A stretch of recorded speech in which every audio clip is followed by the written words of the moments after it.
Good afternoon and welcome to gunner shot. Gunner shot में आप सबका स्वागत है। तो आज हम आर्म फोर्सेस वेलफेयर सीरीज के तीसरे किस्से में पहुंच गए, जिसमें हम problems faced by faujis on retirement, यानी कि फौजी रिटायर होने के बाद उसको क्या प्रॉब्लम्स, क्या मुसीबतें खड़ी होती हैं, और इसके बारे में हम बात करेंगे once again with Mrs. Anupama Bhargav. Madam, good afternoon and welcome to Gunner Shot once again. Good afternoon. How are you doing?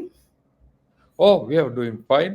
If you remember, we started the first one on general thing on what happens to Fauji's on retirement, and then in the last episode, हमने देखा था कि you know how does a Fauji plan for retirement? Yeah, And true. today I thought we'll see when he retires, how does he what are the immediate problems he faces? क्या होता है? क्योंकि अचानक retirement, एक दिन हम फौज में हैं, दूसरे दिन हम सिविल कपड़े में हैं, तो हम उसमें काफी एक तरीके से एक शॉक भी है। Hmm. तो उसके क्या क्या है उसके बारे में हम बात करेंगे आज। तो पहले ये बताइए, जिस दिन एक फौजी रिटायर होता है Hmm. उस दिन के लिए वो प्रिपेयर कैसे करता है, चंद कुछ दिन पहले या ऑन रिटायरमेंट, क्या वो बताइए, क्योंकि वो जो मानसिक स्थिति है, अगर वो ठीक ना हो तो बाकी सब कुछ खराब हो जाता है। वो बताइए आप। सही बोला आपने। हम लोग ने लास्ट एपिसोड में यही बात करी थी कि कैसे उनको प्रिपरेशन जो है पहले दिन से शुरू कर देना चाहिए।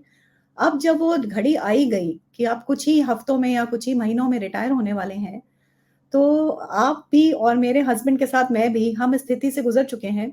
काफ़ी अनसर्टेनिटी की फीलिंग होती है।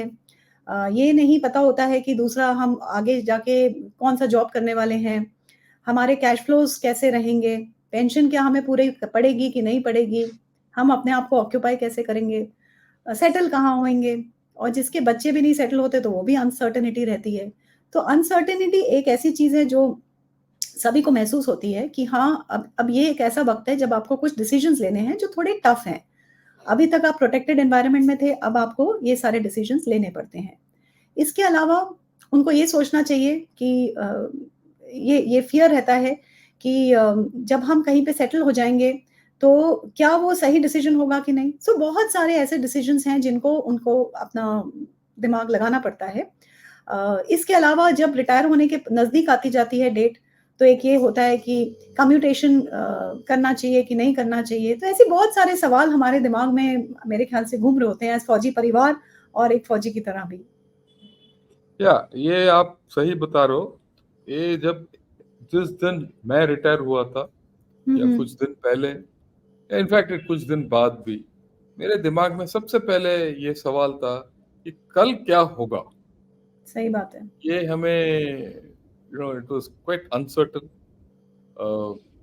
और कैसे होगा, क्योंकि देखिए एक दिन हम फौज में हैं, मैं जहाँ मेरा ताल्लुकात है, मैं तो एक बड़ा अफसर था, हुँ। 4 लोग मेरे चारों तरफ घूम रहे थे, और जिस दिन मैं रिटायर हुआ उसके अगले दिन, खैर कुछ दिन तक के लिए कुछ लोग लटक रहे थे, पर वो तो खत्म हो गया।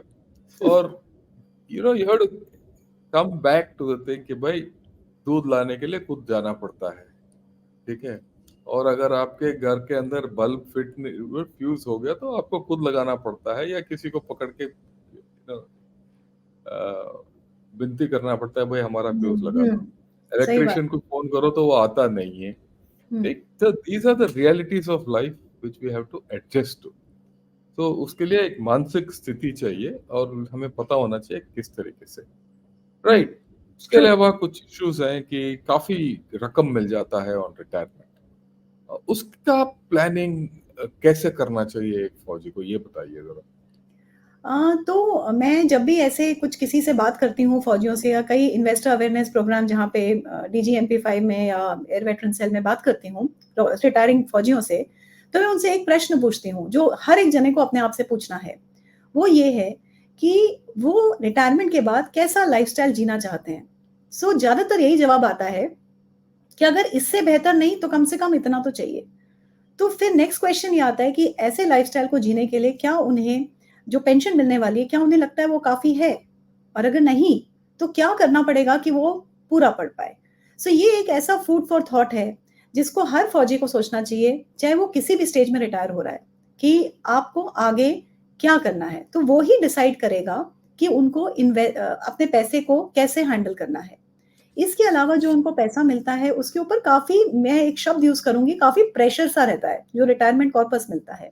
अब कैसे प्रेशर रहता है? भाई वही एक आपकी ज़िंदगी की गाड़ी कमाई है। उसी पैसे से आप जो है कैश फ्लोज़ को जनरेट करेंगे अगर आप दूसरा जॉब नहीं करते हैं। उसी पैसे को आप इस्तेमाल करेंगे अपने फ़ाइनेंशियल गोल्स को मीट करने के लिए। तो इसलिए उस पैसे को के ऊपर एक्सपेक्टेशन बहुत ज़्यादा है कि हम सब कुछ करना चाहते हैं। जब हम सब कुछ करना चाहते हैं तो कई बार ये होता है कि वो पैसा हमें कम लगने लगता है। एक बात आती है कि इन्फ्लेशन एक ऐसी चीज़ है जो हमेशा हमारे साथ है। एक लाइफ़स्टाइल इन्फ्लेशन और ऐड हो जाता है। And why not? After all मुझे लगता है कि हम जब अब रिटायर होके अपने घर में रहने जा रहे हैं, तो हमें भी वैसी ही ज़िंदगी चाहिए, यू नो जो हमें बाकी लोग करते हैं इस स्टेज में आके। तो हमें वो भी चाहिए, अच्छी गाड़ी भी चाहिए, सर्वेंट्स भी चाहिए। अगर हम यूज्ड टू थे कि हमारे पास फौज में एक सर्वेंट्स थे, तो अभी भी हमें एक कुक की ज़रूरत है, तो हम हायर करेंगे। हमको ड्राइवर चाहिए तो हम ज़रूर हायर करेंगे। तो हमारा कॉस्ट ऑफ लिविंग जो है वो बढ़ता जा रहा है।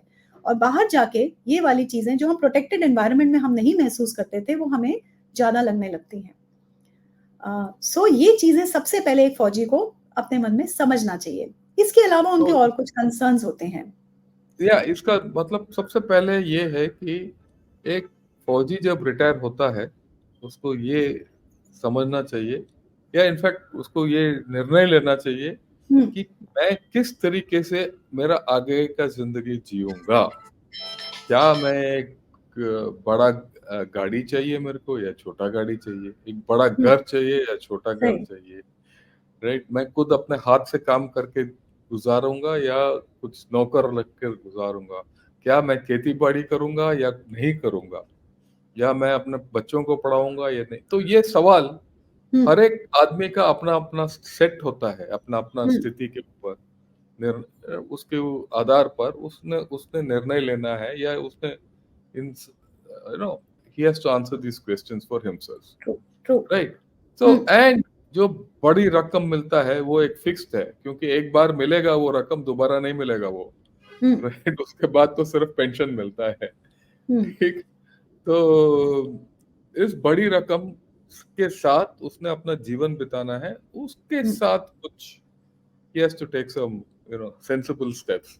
Yeah, so hmm, I think you need to outline this. Sure. हाँ, सो जैसे ही वो रिटायर होते हैं, उसके कुछ दिनों पहले, कुछ डिसीज़न्स जो उनको लेने हैं, जैसा मैंने पहले बोला कि आप ये जानें कि आप कहाँ रिटायर हो रहे हैं, कहाँ पे सेटल होएँगे, क्या आपका फैमिली साइज़ है। तो ये सब बातें जब आपने ध्यान में रख लीं, उसके बाद आपने ये डिसीज़न लिया कि आपने कम्यूट करी है अपनी पेंशन, तो आपकी पेंशन जो है थोड़ी कम हो जाएगी। नहीं करी है तो ज़्यादा मिलेगी, तो उसके ऊपर एक डिसीज़न लेना बनता है रिटायरमेंट के पहले। फिर अगर आपके पास कोई लोन है, तो उसके ऊपर डिसीज़न लेना बनता है कि उसको रखें कि ना रखें। तो ये तो हो गई रिटायरमेंट के कुछ दिनों पहले की बात। जैसे ही आप रिटायर हुए, तो 2-3 चीज़ें बदलेंगी। पहली चीज़ आपका टैक्सेशन ही बदल गया कि अब आपको हो सकता है कि 2-3 जगहों से इनकम आने लगे। आपकी इन्वेस्टमेंट की इनकम आएगी, आपके पेंशन के ऊपर टैक्स लग सकता है। तो आपको एक टैक्स के बारे में सोचना है। एक जो आपने प्रश्न पूछा, मैं अब उसके ऊपर आती हूँ कि आपके पैसे को कहाँ लगाना है। तो उसके लिए आपको 3 चीज़ों का ध्यान रखना है। पहली चीज़, क्या वो आपके रिस्क प्रोफाइल को सूट करती है कि नहीं? जो चीज़ आपके लिए सूटेबल है, वो ज़रूरी नहीं है कि रादर जो दूसरों के लिए सूटेबल है, वो ज़रूरी नहीं है कि आपके लिए भी सूटेबल है। तो पहली चीज़ हुई कि आपकी रिस्क कहाँ पे है? आप कितना रिस्क ले सकते हैं अपने पैसे के साथ? दूसरी चीज़ ये सोचनी है कि आपका फ़ाइनेंशियल गोल क्या है? क्या आपको पैसे की ज़रूरत नियर टर्म में है, 1 या 2 साल में है? क्या उसको आपको 5 साल तक ज़रूरत ही नहीं है? या आपके बच्चे भी सेटल हो गए हैं, आपके पास घर भी है और आपको शायद वो पैसा अभी 8-10 साल तक ज़्यादा पैसे की लमसम पैसे की ज़रूरत नहीं है। तो ये वाली चीज़ को देखना है कि कब हमें पैसे की ज़रूरत पड़ सकती है। उसके अलावा हमें ये भी देखना होता है कि आपके जो फ़ाइनेंशियल गोल्स हैं उसके लिए कितना चाहिए? कई बार मैंने देखा है लोग गलती करते हैं कि वो सारा पैसा लेकर एफडी बना देते हैं। इस सोच में जैसे अगर 50 लाख मिला या 1 करोड़ मिला या 2 करोड़ मिला, इस सोच में कि शायद हम एक घर खरीदेंगे तो हमें पैसे की ज़रूरत पड़ेगी, या मेरी बेटी के लिए शादी के लिए या बेटी की पढ़ाई के लिए पैसे की ज़रूरत पड़ेगी तो मैं निकाल लूँगा। तो उससे क्या होता है कि वो उस पैसे को एक ही जगह में रख कर बैठ जाते हैं और उसको ग्रो करने का मौका नहीं देते। या फिर उल्टा काम हो जाता है, वो ब्लॉक कर देते हैं और सोचते हैं जब मिलना होगा तब ले लेंगे। तो आप फाइनेंशियल गोल को ठीक से समझें, उसके लिए कितने पैसे की ज़रूरत है उसका अंदेशा थोड़ा बहुत लगा लें और उसके बाद ये सोचें कि अब हम कहाँ इन्वेस्ट करेंगे, कहाँ उसको लगाएँगे। तो या जेनु शंकर ये तो गाइडलाइंस हुई। अब आप या आगे पूछ रहे थे, वो पूछिए। नहीं नहीं, मैं पूछने से पहले मैं बताना चाहता हूँ, हाँ, जो हाँ। मोटा रकम मिलता है, अमूमन हमें पता नहीं होता कि करना क्या है इसके हुँ, साथ। हुँ, हमें रिक्वायरमेंट्स तो पता होती हैं, हुँ, ठीक? मोटे तौर पर हमें रिक्वायरमेंट्स पता होता है, पर जो मोटा रकम मिलता है, उसके साथ करना क्या है, वो पता नहीं होता। हुँ, और कभी-कभी हम ये ख्वाब में रह जाते हैं कि हमारा रिक्वायरमेंट्स हो सकता है ज़्यादा हो जाए। तो अगर ज़्यादा हो जाए तो हम कुछ लोग लालच में पड़कर उसको हाई रिस्क ऑप्शंस में डाल देते हैं और जिससे कुछ नहीं होता। हुँ, तो सबसे पहला मेरा एडवाइस सबको जो भी सुन रहा है कि भाई आप एक संतुलन रखो। क्योंकि पहले बार ये यकीन, I mean in fact you should be very clear, ये जो पैसा आपको मिल रहा है, आप उस तरीके से लगाइए ताकि ये आपके हाथ से बिल्कुल फिसल ना जाए। Hmm, you should be in safe investment. और उस सेफ्टी में भी अलग अलग तरीके के सेफ्टी हैं।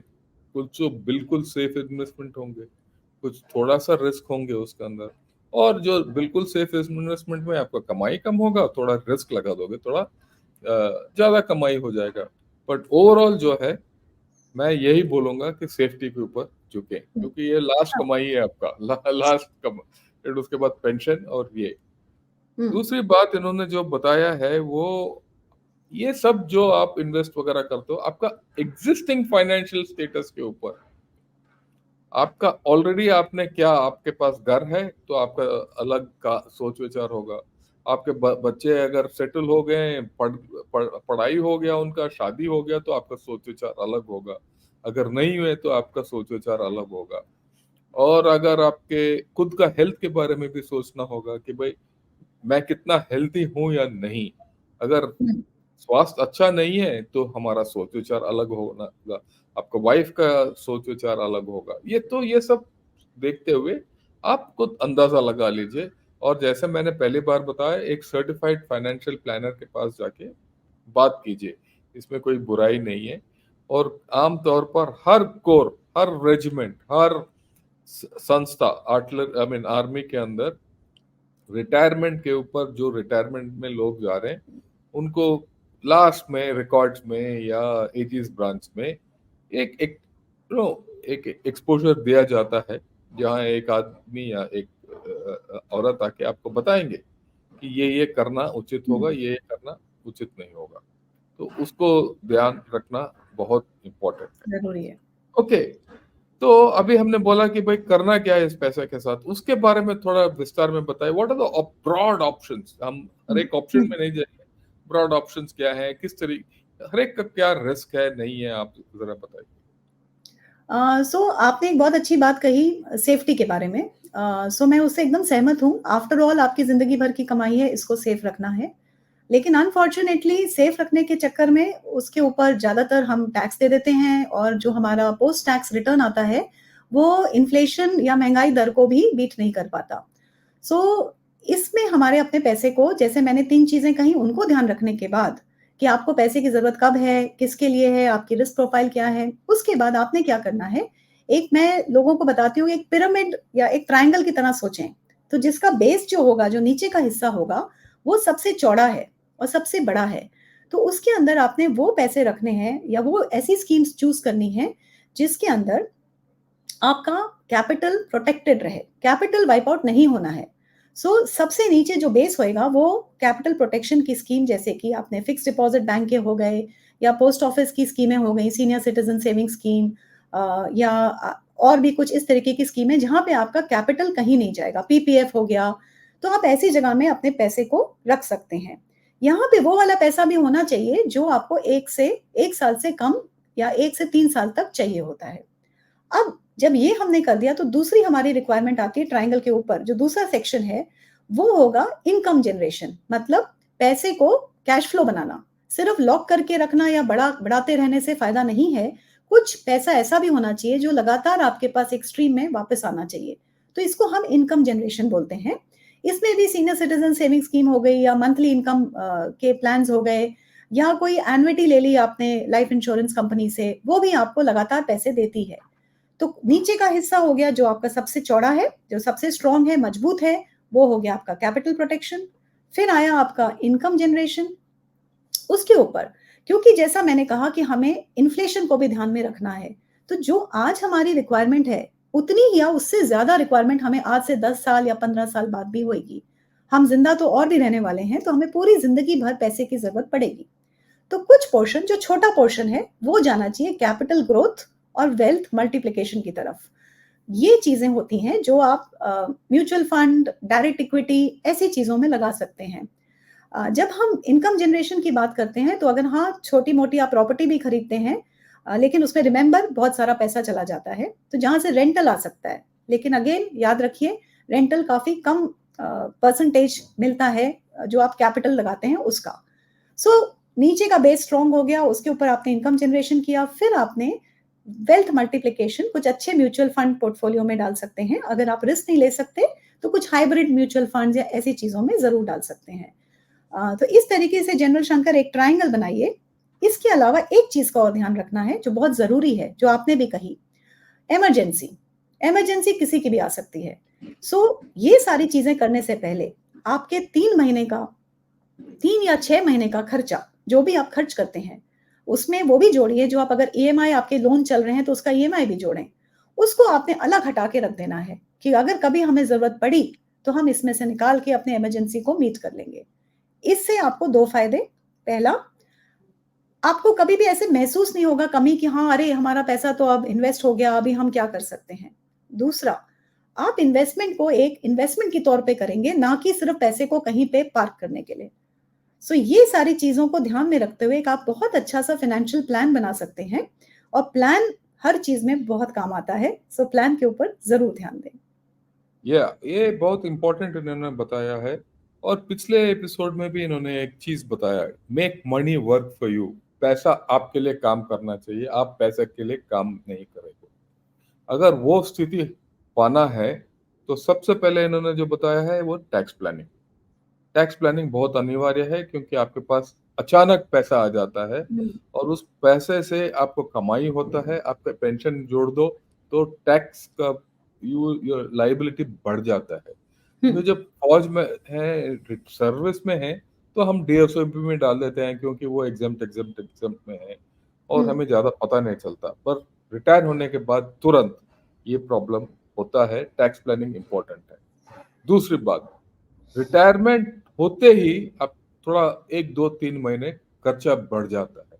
क्यों? रीसेटलमेंट में हुँ, जहाँ आप रिटायर हो रहे हो और जहाँ जाके आप बसोगे, वहाँ उसके लिए आपको एक अंदाजा लगाना पड़ेगा। आप अपना अपना इलाका में जाके जहाँ भी सेटल हो गए, अपना अपना स्थिति के अनुसार एक अंदाजा लगाना पड़ेगा कि कितना पैसा आपको लगेगा रीसेटलमेंट के लिए। तीसरी बात इसी में, इमरजेंसी फंड। कुछ रकम आप रखिए हर वक्त बैंक में, 2 3 लाख, 1 लाख, पचास हुँ, हजार हुँ, 30 हजार, जो आप सोचते हो आपके हैसियत के मुताबिक और आपके हालत के मुताबिक कि अचानक अगर कुछ हो गया तो आपको कितना पैसा लगेगा। उदाहरण के तौर पर मैंने अपना अंदाजा लगा दिया कि भाई अगर इमरजेंसी के लिए मैं 5 लाख रखूंगा तो हर वक्त मेरे बैंक में 5 लाख होते हैं। और वो हुँ। उसका तरीका अलग है, किस तरीके से, वो भी हाँ, ज्यादा बैंक नॉर्मल में या बैंक लिक्विड में लिक्विड फंड में कहीं भी डाल फंड सकते हैं। में या कहीं हुँ, रखो, 4 5 लाख या जो भी है, ताकि आपको हाथ लगा सकते हो। कल पता नहीं कहाँ कहीं जाना है, विदेश जाना है, या कोई बीमारी हो गया, कुछ हुँ, अचानक हुँ, आप बच्चों को मदद करने पड़ा, तो वो होना चाहिए। पर वो तो मेरा अंदाजा है, आपका अंदाजा खुद लगा सकते हो।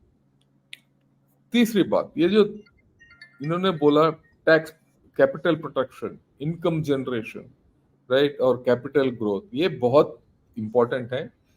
अगले एपिसोड में इसी ट्रायंगल के बारे में हम बताएंगे, ये कैपिटल इनकम जनरेशन कैसे होता है, कहाँ लगाने से आपको इनकम जनरेशन होगा, कहाँ लगाने से आपको प्रोटेक्शन होगा, और कहाँ लगाने से आपको ये कैपिटल ग्रोथ होगा, और ये किस आधार पे करोगे। पर ये सब जितना आप लगाओगे इस ट्रायंगल के ऊपर, ये ट्रायंगल का आकार हर आदमी के लिए अलग होता है। अगर आपके पास सेकंड करियर नहीं है, दूसरे नौकरी नहीं कर रहे हो, तो ये ट्रायंगल का आकार बदल जाएगा। ठीक, अगर आप सेकंड करियर है तो इसका ट्रायंगल का आकार अलग। एकदम तो राइट, तो इसका मतलब एक बहुत इंपॉर्टेंट चीज है, एक बहुत इंपॉर्टेंट चीज है, क्योंकि करियर अगर है कि आपको दूसरा तनख्वाह मिल रहा है, तो आपको इनकम की जरूरत नहीं है, तो आप सिर्फ और कुछ रिस्क भी ले सकते हो। तो करियर के ज्यादा बारे में, वेल्थ क्रिएशन पे डाल वेल्थ सकते क्रिएशन आप में जा सकते हो। तो हैं। थोड़ा आप बताइए कि how does a man prepare for a career on retirement और जस्ट बिफोर रिटायरमेंट।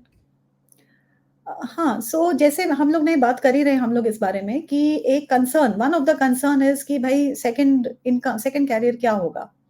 अब रिटायरमेंट अर्ली हो जाने की वजह से हम लोग इस बारे में भी बात कर चुके हैं। आप लोग अपने पीक पर रिटायर हो रहे हैं, तो इस समय आपका एक्सपीरियंस बहुत अच्छा है। भगवान की दया से हेल्थ भी ज़्यादातर लोगों की सही रहती है।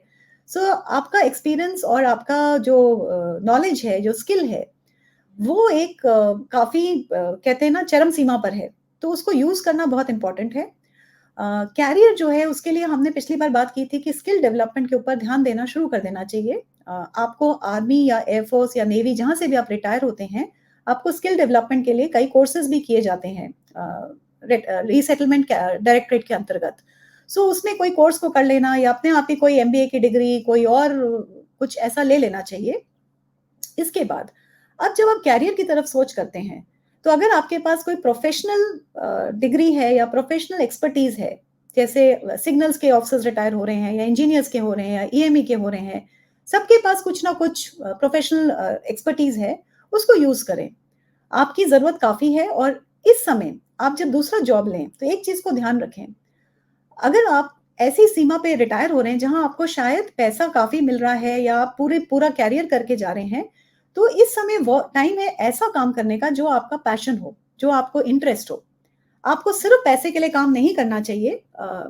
उसके लिए पैसा जो आपको मिला है उसको काम पे लगाइए, सो दैट आपकी जिंदगी में वो पैसा काम करके आपके लिए पैसा कमाए और आप अपने पैशन को फॉलो कर सकते हैं। एक आर्मी वेलफेयर प्लेसमेंट ऑर्गेनाइजेशन है एडब्ल्यूपीओ, जो आर्मी के लिए है, वैसे ही पैरेलल ऑर्गेनाइजेशन नेवी और एयरफोर्स में भी है। वहां पे आप रजिस्टर हो जाते हैं। जब आप अपनी स्किल्स को वहां रजिस्टर करते हैं, सीवी को देते हैं, इनफैक्ट वो लोग बहुत अच्छा काम करते हैं। जब आप लोग रिटायर हो रहे होते हैं तो उस सेमिनार में वो लोग भी आकर बात करते हैं, आपको सीवी बनाना सिखाते हैं। उसको जरूर फायदा उठाइए, वहां पे रजिस्टर्ड रहिए, जब जब आपको कोई मौका मिले तो आपको काम करना चाहिए। इसके अलावा ये देखिए कि अगर टैक्स, जैसे टैक्स की बात हम करें, टैक्स जब हम बचा सकते हैं तो हमारे पास ज्यादा जेब में पैसा होता है। तो जब आप रिटायर हो गए तो आपके पास पेंशन एक टैक्सेबल हो गई, एक इन्वेस्टमेंट आपने कहीं पे करी है अगर वो टैक्सेबल है तो वो भी टैक्स में जुड़ेगा। तीसरा, अगर आपने तीसरा जॉब किया तो फिर उसकी भी इनकम जुड़ेगी। तो ऐसे में अगर आपको एक कंसल्टेंट का काम मिल सकता है, हम इसके बारे में जनू Shankar I think we should talk या मोर। विल डू, नो, बहुत ये आप, इंपॉर्टेंट टॉपिक है, बहुत ही इंपॉर्टेंट टॉपिक है। राइट मैडम, विल, एज जैसे आपने बोला, on retirement benefits or taxation, all these things, not only retirement benefits, how to do the investment and how to do your triangle जो आपने बोला, इसके लिए अलग अलग एपिसोड करेंगे। आज आपने मोटे मोटे तौर पर बता दिया, ये important, that more than enough. Last point इसमें, इससे पहले I finish, I want to speak about health, you know, health. Very important. How do you handle health after retirement? Just give an idea. Again, we'll do a full thing on health and how to choose sure. a health insurance plan and all later. आप अभी health के बारे में थोड़ा बताइए। Okay. So on a more informal side, most of the Faujis are retiring quite healthy, but still the thing is कि कब emergency हो जाए, कब प्रॉब्लम आ जाए आपको या आपकी फैमिली को, इसके लिए हमेशा प्रिपेयर्ड रहना चाहिए। ईसीएचएस आपको ज़रूर वो देता है, हेल्प देता है, जिसके अंदर आपकी सारी कवरेज होती है। लेकिन एक अच्छा हेल्थ इंश्योरेंस में इन्वेस्ट करना भी फ़ायदेमंद है, जो कि आप रिटायरमेंट के काफ़ी साल पहले भी ले सकते हैं, तब प्रीमियम कम होएगा। तो एक अच्छा हेल्थ इंश्योरेंस लीजिए, फैमिली अम्ब्रेला कवर की तरह उसको यूज़ करिए, जिसमें ना केवल आप बट आपकी फैमिली भी कवर्ड रहे। और उसके अंदर बहुत सारे कंडीशंस होते हैं, उन सबको ज़रूर ध्यान में रखना चाहिए। तो एक अच्छा हेल्थ इंश्योरेंस की तरफ इन्वेस्ट करना फ़ायदेमंद रहेगा। Right, so these are the things कि हमें प्रिपेयर करनी पड़ेगी रिटायरमेंट के लिए। रिटायरमेंट पे जो पैसा आता है उसको थोड़ा ध्यान रखना पड़ेगा, किस तरीके से इसको संभालना है, या इन्वेस्ट करना है, बचाना है, जो भी है इसके साथ करना क्या है। आप क्या सेकंड करियर करना चाहते हो या नहीं, ये सवाल हैं मोटे मोटे तौर पर जो ऑन रिटायरमेंट होते हैं। और ये हेल्थ के बारे में भी ध्यान रखना पड़ेगा, कहाँ रहना है वगैरह वगैरह, जो हमने किया है। तो अगले एपिसोड में हम बात करेंगे ये ट्रायंगल के बारे में, और I call it the wealth management triangle. Will talk of the wealth management triangle. But हमने तो ये सब कवर कर लिया, बट मोटे मोटे तौर पर मैं बताना चाहता हूँ आगे हम इस सीरीज को, आर्म्ड फोर्सेस हुँ, वेलफेयर सीरीज को हम कहाँ ले जा रहे हैं, मैं क्लैरिफाई करना चाहता हूँ। आर्म फोर्सेस वेलफेयर 3 हिस्सों में है एक्चुअली। आर्म फोर्सेस पर्सनल का वेलफेयर एक है, जो वेलफेयर जो स्कीम्स वगैरह जो हमारा एजीज ब्रांच या नेवी के और पर्सनल ब्रांच और एयरफोर्स का भी पर्सनल ब्रांच निकालता है बार बार हर वक्त। और उसके साथ साथ गवर्नमेंट भी कुछ वेलफेयर स्कीम्स घोषित करते हैं, वो वेलफेयर के अंदर आता है।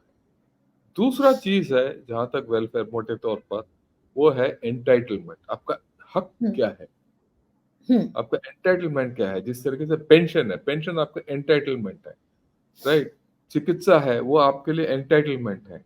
क्या एंटाइटलमेंट है, बहुत बार ये देखा गया है, एक फौजी या उसका वीर नारी या उसका नेक्स्ट ऑफ किन को वो एंटाइटलमेंट के बारे में पता भी नहीं नहीं चलता। पता होता। हुँ, हुँ, और अमूमन ये मेरे को एक विशेषज्ञ ने बताया कि वो फट जाके कोर्ट में पहुंच जाते हैं कि गवर्नमेंट हमारे लिए गलत कर रहा है, राइट। और वो कोर्ट में जाके फंस गया और लॉयर आपको एंट लेगा पूरा और आपको चूस लेगा। तो इससे अच्छा है ये जानकारी होना अच्छा है कि कौन से दरवाजा का खटखटाएं और किस तरीके से उनको अप्रोच करें और किस तरीके से वो केस आगे फॉरवर्ड किया जाए। क्योंकि आज के दिन चाहे सीडीए, चाहे पीसीडीए, या चाहे फौज या आर्मी, नेवी या एयरफोर्स, हर जगह एक वेटरन सेल होता है। आप उस वेटरन सेल में जाके भी बता सकते हो कि भाई मेरा ये प्रॉब्लम है, वो सॉल्व करने के लिए वो एक पहल हो जाएगा। क्योंकि हर बार हमारा तजुर्बा यही रहा है, अगर फौजी एक सही दरवाजा खटखटाएगा तो वो प्रॉब्लम हल होना शुरू होता है। यहाँ तक आपके जमीनी झगड़े या घर के झगड़े या प्रॉपर्टी डिस्प्यूट्स के लिए भी काम आ सकता है, राइट। तीसरी बात है मैनेजमेंट ऑफ बेनिफिट्स। जो आपको ऑन रिटायरमेंट बेनिफिट्स मिलते हैं वो मैनेजमेंट किसी तरीके से करना है, वो सीरीज हमने अभी शुरू कर दिया है। और हमारा ये माय होप इज ये जो मैनेजमेंट ऑफ बेनिफिट सबसे आसान सीरीज है, राइट। मेरे पास मैडम है जो जिन्होंने बहुत लोगों को पोस्ट रिटायरमेंट सीन में पहुंचा दिया और सेटल करवा दिया। तो ये एक्सपर्टीज है, पहले दो में हमारे पास एक्सपर्टीज नहीं है। अगर आपके पास एक्सपर्टीज है जो देख रहे हैं और आप जो चाहते हैं यहाँ आके शरीक होके आप मेरे साथ बात कर सकते हैं, तो कृपया आइए। I will be more than happy to have you over, right. Hmm. इसके साथ I would like to thank you madam for today's show. आपने अच्छी तरीके से बता दिया ऑन रिटायरमेंट क्या प्रॉब्लम्स होते हैं, right. I think thank you. ये जनरल शंकर, आपने, इफ आई मे से समथिंग, आपने बहुत अच्छी चीज़ को बोला अभी। एजुकेशन, मैं उस चीज़ को पकड़ूँगी। अवेयरनेस एंड एजुकेशन ही सिर्फ़ एक ऐसी चीज़ है जो आपको एम्पावर कर सकती है। और ये सिर्फ़ रिटायरमेंट पे नहीं, ये मेरे ख़्याल से हर जने को, स्पेशली वुमेन, अफ़वाह के थ्रू, आवा के थ्रू, नावा के थ्रू, बताना चाहिए कि उनके एंटाइटलमेंट क्या है, क्या करना चाहिए उन्हें, और ये बहुत-बहुत ज़रूरी है। सो आई रियली एग्री या विद इट कि बहुत ज़रूरी है ये। ये हमारा कोशिश ये होगा, ये एम्पावरमेंट हो आपका। देखिए, हुँ, मेरा जो है एम्पावरमेंट हो गया, ये मैडम का भी एम्पावरमेंट हो गया। हमने कर लिया अपना एम्पावरमेंट, ठीक है? जो आप लोग हैं, जो देख रहे हैं, जो एम्पावर्ड नहीं है, उनको एम्पावर करना हमारा मुद्दा है। Thank you madam, good afternoon and जय हिंद। टिल नेक्स्ट जय टाइम। हिंद।